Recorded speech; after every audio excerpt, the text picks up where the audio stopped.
Next up, we have the one and only Tony Hughes, famous. If you're in sales in APJ, you for sure know Tony Hughes. And so I'm going to let him into the room now. G'day, Tony. How's it going? Isaac. Hey, Isaac. Thanks for having me on. I'm super excited about the conversation.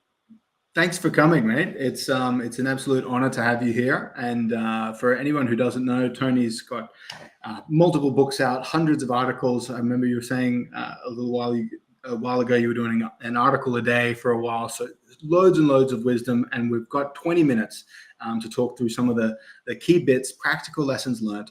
But for anybody who doesn't know you, if you wouldn't mind introducing yourself, tell us, why do you do what you do? I'm really passionate about the profession of selling.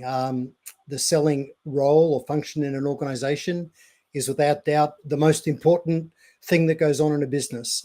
Unless somebody sells something, all of the other people in the organization really don't have a job. Professional selling is changing at an insane pace, and we're operating in a down economy right now. So, the reality is that whenever we spring from the bushes and run outreach to somebody, they weren't expecting us to contact them. The brutal truth is the very best it gets for us before the person's thinking, how do I get off the phone, is about 7 seconds. If we're sending emails or in-mails to people, the problem today, especially in this world of automation, and Isaac, I know you do a lot of incredibly, incredibly good and powerful and nuanced things around automating outbound.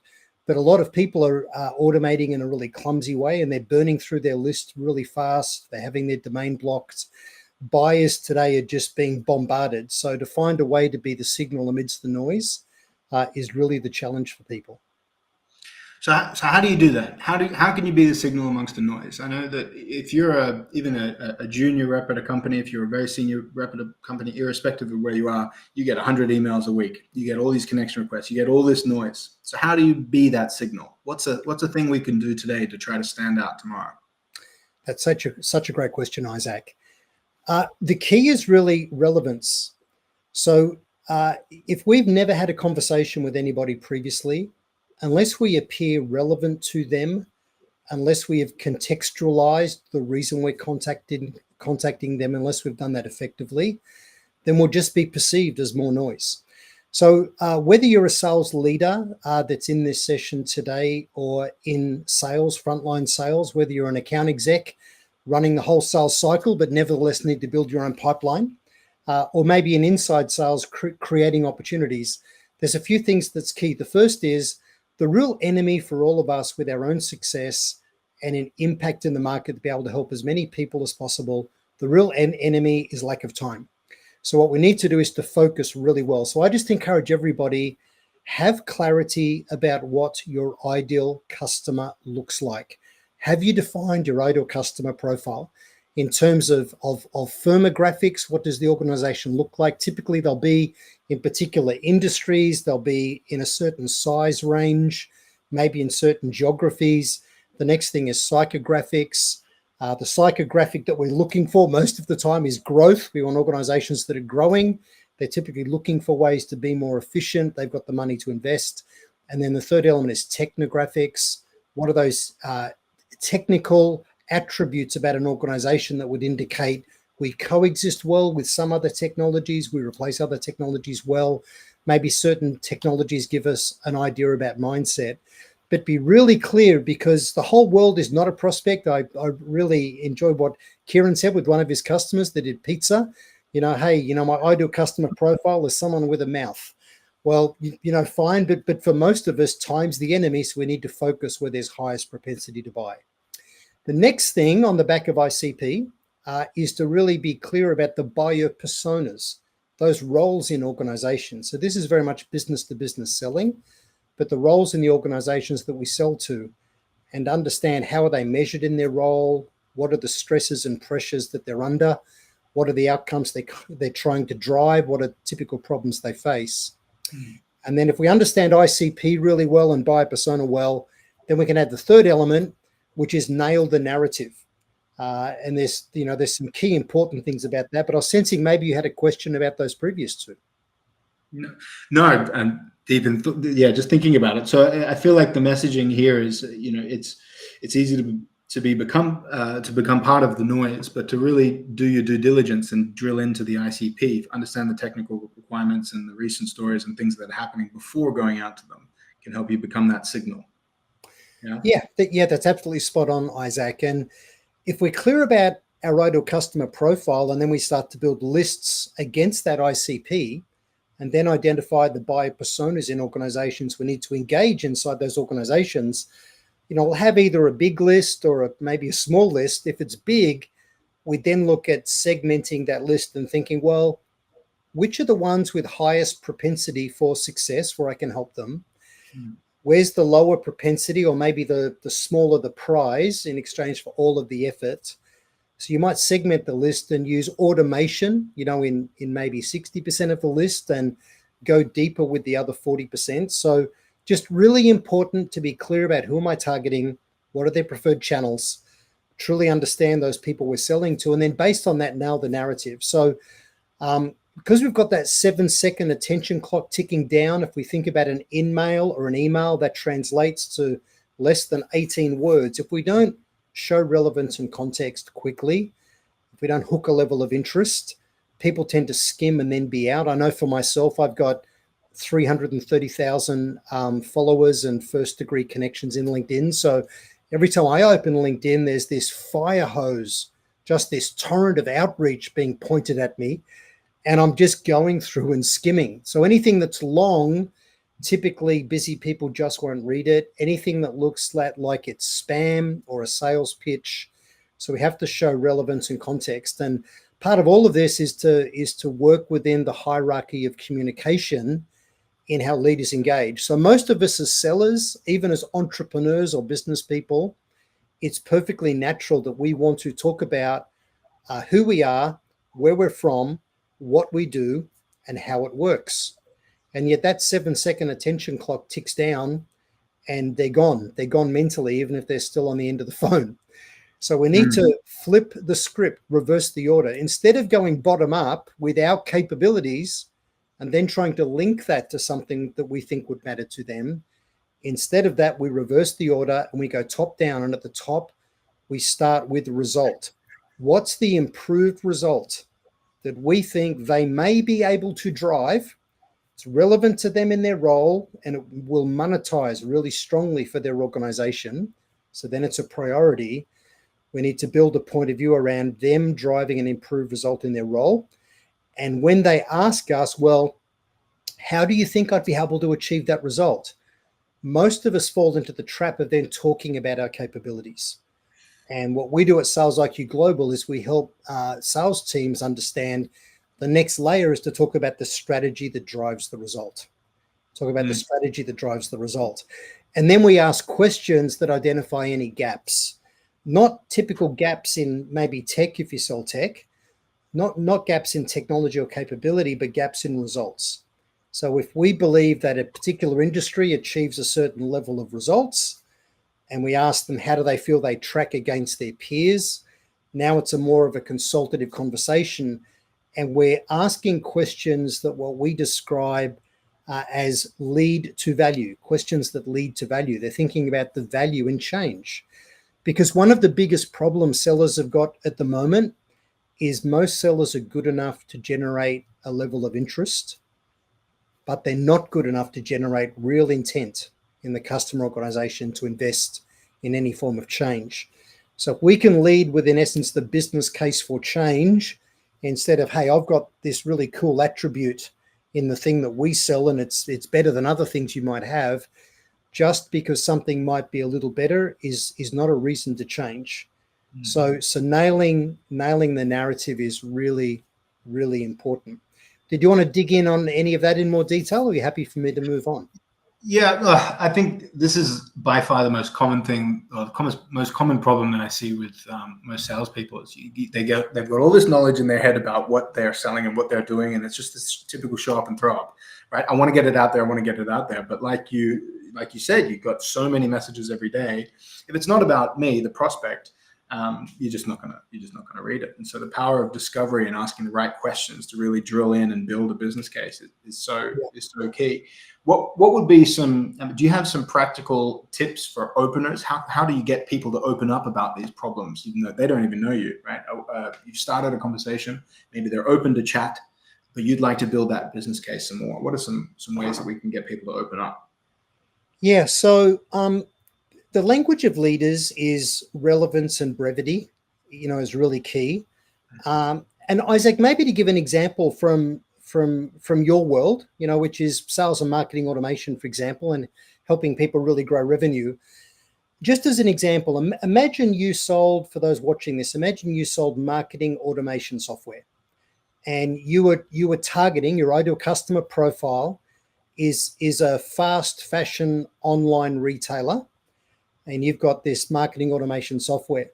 So what we do is we build a narrative that goes top down instead of bottom up. You wouldn't say I'm from XYZ or XYZ company and we're the market leader and we have these capabilities. Instead of that, you'd say, hey, Mary, it's Tony from, I noticed, or hey, I'm a fan of the brand. Reason for the call is I think there could be a way for you to drive down cost of acquisition and with higher repeat purchasing. Do you mind if I ask, how do you compare on those two metrics at the moment against your peers? Now, then if Mary said, well, hang on, Tony, that's a very bold claim. How do you think I could drive down cost of acquisition and with more repeat purchasing? Instead of talking about my platform, I would talk about the strategy. I'd say, Mary, it's about being able to more precisely target and with stronger engagement. That's how we've seen, and then I pick another retail brand that they respect, maybe not a direct competitor because we don't want them thinking we betray the secrets of one company to their competition. But I'd say, so it's around a strategy of more precise targeting and with stronger engagement. We've been able to see this other brand drive down their cost of acquisition by 18%, and they've driven up repeat purchasing by 30%. What's your strategy to more effectively target for stronger ROI, in your marketing spend right now? So what we've done is we've led with Mary's opportunity to drive an improved result in areas that speak to how she's KPI'd and measured in her role, and with outcomes that monetize really strongly for the organization. Because, and I might just give you one other super quick example. I think we've got about 6 minutes to go. I'll give you one other real world example. Before COVID hit, back in 2020, my biggest customer globally was Flight Centre Travel Group. So they're a public company, and they have lots of business to business brands, FCM Travel, Flight Centre Business Travel, Corporate Traveller is another brand. Yep, Corporate Traveller. When I was 20. Yeah. So I was doing all their sales training worldwide, and their leadership team contacted me and said, hey, Tony, we need some help, whether it's an account manager phoning an existing customer, or whether it's one of our new business reps trying to get a new logo account. When we're calling customers, immediately we hear something like this. Look, I don't even know why you're phoning me. Are you crazy? None of my staff are traveling. Why would I want to talk to a travel management company when none of my staff are traveling? Ring me back when the airlines are in the air again. Now, that's a brutal objection. I think everybody listening to this will go, man, that sounds like a valid objection. No one's traveling. Why would I talk to a travel management company? And I said to the leadership team, we need to make that excuse. We need to make that the very reason why they should engage in the conversation. So we came up with a scripted conversation narrative, and they've won hundreds and hundreds and hundreds and hundreds of customers away from competition. And they validated this with me, and they've given me permission to share this story. So I'm not speaking out of school. Here's the strategy. We phone the chief financial officer of companies and say, hey, John, with none of your staff traveling right now, I think there could be a way for you as CFO to drive somewhere between 8 and 12% of cost out on what's going to return to be the third to fifth biggest expense line item on your P&L. And John, do you know what? With no one traveling, you've got no change management issues, and you have the bandwidth in your admin team. Do you mind if I ask, when's the last time that you reviewed your travel policy and the way you've been running travel as a process? Now, if you open the conversation, hey, John, with no one traveling right now, is John going to say, why are you calling me? No one's traveling. I'm making it the very reason. And the truth is, customers can fiddle around the edges with cost reduction by pressuring their travel management company to reduce their fee for booking a trip. The real savings are in getting rid of rogue travel. Rather than the inmates running the asylum with travel, putting it on their own personal credit cards, taking months and months and months before they put giant expense claims in that cause travel freezes, rather than booking on the most expensive airlines at the most expensive hotels, all to maximize their personal points with their favorite airlines and credit cards for their free holiday at the end of the year. Rather than that, let's get people following the travel policy. That's where the real savings and where the risk mitigation is for an organization. So last thing I'll finish with is this, if it's okay, Isaac, I'm conscious of time. Yeah. So just remember, for everybody, some actionable takeaways here. Opening is the new closing. The way you open a deal is what determines the probability of ever closing it. So seek to open the opportunity around their opportunity to drive improved results in their role. Personal KPIs and things that monetize, in essence, creating a business case. So ask your prospect or your customer questions like, hey, what's happened inside your own organization that's caused you to be willing to have a look at this right now? What improved results would you expect in any form of change? Who is that important to internally? Where do you see the risks in getting this done successfully? This is how, in practical terms, you set the right agenda. Get them comparing us with the business case, the cost of inaction, instead of us with normal competition. And then at the end of the deal, to bookend the deal, we've opened it in a way where we've anchored our deal to commercial value. We then close the deal by asking our sponsor that's going to go away for approval, hey, when you go up the line internally to the CFO or the CEO for approval, and they push back on you saying, hey, look, this all sounds great, but I've got 13 other things I'm being asked to approve, and we can't do everything right now. Say to your prospect, how will you finish these 2 sentences with your boss or the CFO? Hey, I know we got a lot on, but if you're only going to approve one thing this month, it needs to be this. Here's the 2 sentences. It's essential because it pays for itself by. So unless you as the seller can finish those 2 sentences in a way where you truly believe it's true, or your coach or sponsor in the deal can, the reality is your deal's in trouble. So if we open the deal around the commercial value of change, we close the deal around the commercial value of change, rather than I'm a wonderful person, my product's got more features or slightly better level of service, we link to how this all pays for itself.